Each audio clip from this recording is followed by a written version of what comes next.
तमिलनाडु सरकार में मंत्री आदव अर्जुन ने बयान दिया है कि उनकी पार्टी हिंदुओं के खिलाफ नहीं है बल्कि हिंदुत्व की राजनीति के खिलाफ है। हालांकि सोचने वाली बात यह है कि विजय के मंत्री आदव अर्जुन ने ऐसा बयान क्यों दिया। ऐसा क्या हो गया कि मंत्री आदव अर्जुन को सनातन धर्म पर अपनी पार्टी का रुख साफ करना पड़ा।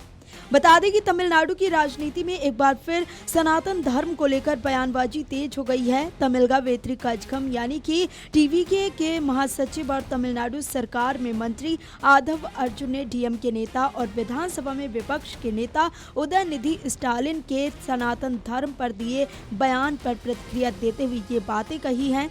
आदव अर्जुन ने कहा कि उदयनिधि को इस मुद्दे पर अपनी स्थिति साफ करनी चाहिए। उन्होंने कहा कि उनकी पार्टी हिंदुओं के खिलाफ नहीं है बल्कि हिंदुत्व की राजनीति के खिलाफ है।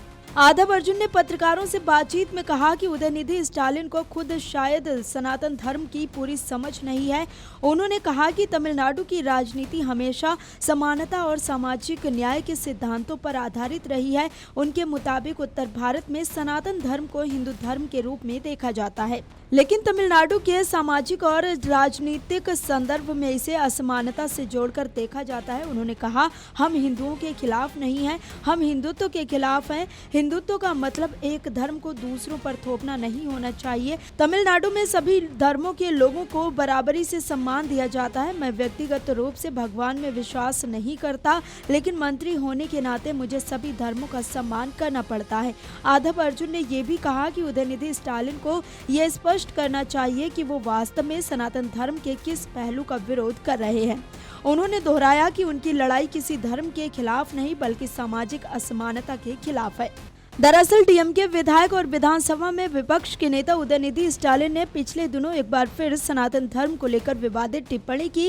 विधानसभा में बोलते हुए उदयनिधि ने कहा था कि विपक्षी दलों ने वंदे मातरम के बाद तमिलनाडु राज्य गीत बजाए जाने पर चिंता व्यक्त की है। इसके साथ ही उदयनिधि ने पश्चिम बंगाल के मुख्यमंत्री के शपथ ग्रहण समारोह का उदाहरण देते हुए कहा कि वहाँ वंदे मातरम नहीं बजाया गया था और सभी जानते हैं कि वहाँ के राज्यपाल कौन है। सरकार को इसे दोबारा होने नहीं देना चाहिए। हालांकि ये कोई पहली बार नहीं है जब उदयनिधि स्टालिन ने सनातन धर्म को लेकर इस तरह का बयान दिया हो। उदयनिधि इससे पहले भी सनातन को लेकर विवादित टिप्पणी कर चुके हैं और विवादों में घिर चुके हैं। सितंबर 2023 में उदयनिधि ने सनातन धर्म की तुलना डेंगू और मलेरिया जैसी बीमारियों से की थी और इसे समाप्त करने की बात कही थी।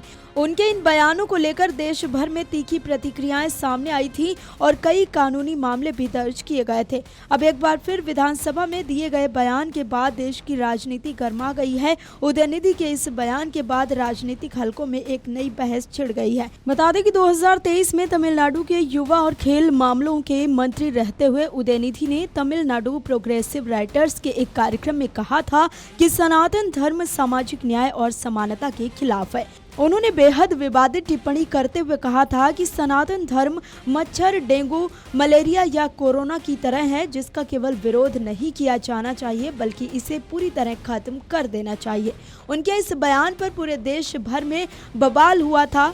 भाजपा, हिंदू संगठनों और कई व्यक्तियों ने इसे धर्म पर हमला और नफरत फैलाने वाला फैसला बताया था, जिसके चलते विभिन्न राज्यों जैसे कि महाराष्ट्र, बिहार, जम्मू कश्मीर, उत्तर प्रदेश समेत कई राज्यों में उनके खिलाफ एफआईआर दर्ज हुई थी। लेकिन उन्होंने अपनी टिप्पणी के लिए माफी मांगने से इनकार करते हुए कहा था कि वे इसे कानूनी रूप से लड़ेंगे और अपनी बात पर कायम रहेंगे।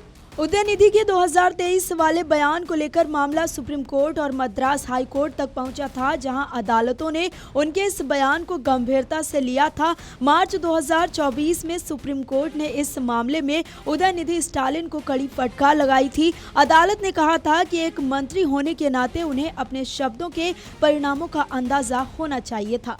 वहीं इस मामले पर सिर्फ टीवीके के मंत्री ने ही नहीं नसीहत दी है बल्कि भाजपा नेताओं ने भी उदयनिधि पर निशाना साधना शुरू कर दिया है। भाजपा प्रवक्ता सीआर केसवन ने उदयनिधि पर हमला बोलते हुए कहा कि वो तमिलनाडु के राहुल गांधी बन गए हैं और समाज को बांटने वाली राजनीति कर रहे हैं। उन्होंने आरोप लगाया कि डीएमके लगातार हिंदू भावनाओं का अपमान करती रही है। केसवन ने कहा कि तमिलनाडु के लोग ऐसे बयानों को कभी माफ नहीं करेंगे। उन्होंने ये भी याद दिलाया कि पहले भी उदयनिधि के सनातन धर्म पर दिए गए बयानों की देश भर में आलोचना हो चुकी चुकी है और अदालतों ने भी इस पर नाराजगी जताई थी। बता दें कि आदव अर्जुन ने डीएमके पर चुनावी हार को लेकर भी बड़ा हमला बोला है। आदव अर्जुन ने दावा किया कि अभिनेता से नेता बने विजय के सिर्फ 10 दिन के चुनाव प्रचार ने ही जनता को डीएमके के खिलाफ कर दिया। उन्होंने कहा कि अगर विजय ने 6 महीने तक प्रचार किया होता तो डीएमके 5 सीटें भी नहीं जीत पाती।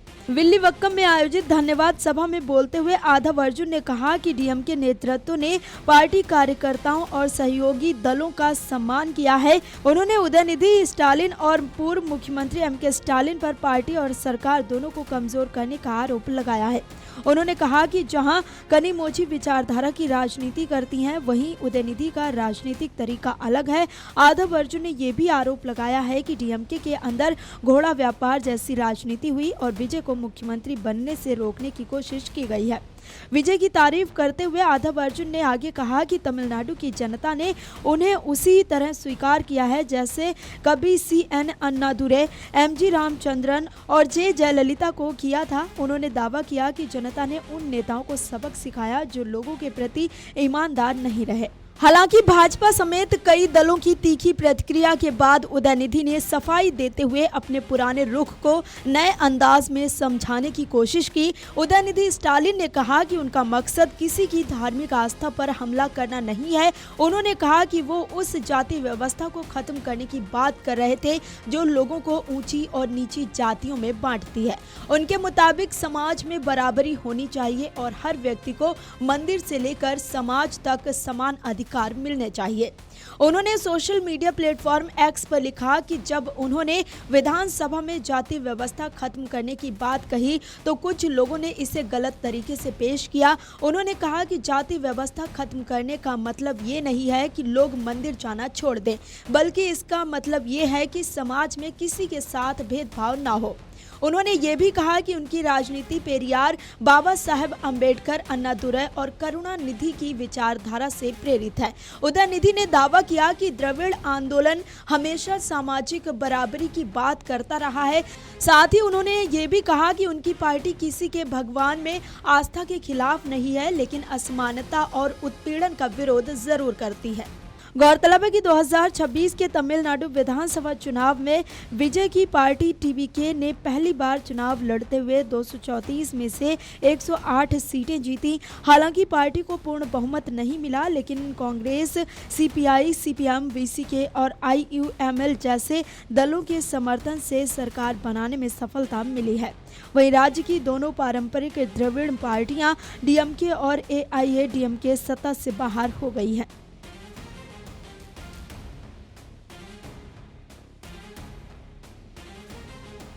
अगर आप ये वीडियो YouTube पर देख रहे हैं तो हमारे चैनल को सब्सक्राइब कर बेल आइकन दबाएं और Facebook पर देख रहे हैं तो हमारे पेज को लाइक करें।